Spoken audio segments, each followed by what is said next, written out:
लोकांसाठी, लोकक्रांतीसाठी जनहित प्रवर्तक बनलेले निर्भीड, निपक्षपाती web portal, YouTube channel city line news like करा, कमेंट करा, सबस्क्राईब करा, बेल आयकॉनवर दाबून शेअर करायला विसरू नका. अरे बाबा, आता मी त्या दिवशी कालही मीडियाशी संवाद झालाय की त्याचं दुःख मला आहे आणि त्या दुःखातून मी आता बाहेर निघण्याचा प्रयत्न करतोय. त्या प्रचाराच्या माध्यमातून याची का फेटाळली गेली. एक फार मोठा अपघात माझ्याबरोबर झाला त्या विषयाचा आणि माझ्या आईवडिलांनी माझं निश्चित सांत्वन केलं आणि मला धीर द्यायचा प्रयत्न केला. बायकोनी धीर दिला की याची काय फेटाळी, काळजी करू नको.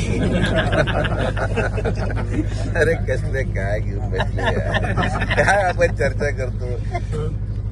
हे पहा, आम्ही छत्रपती शिवाजी महाराजांचे मावळे आहोत. तुम्हाला गनिमी कावा झालेला दिसेल एवढंच सांगतो.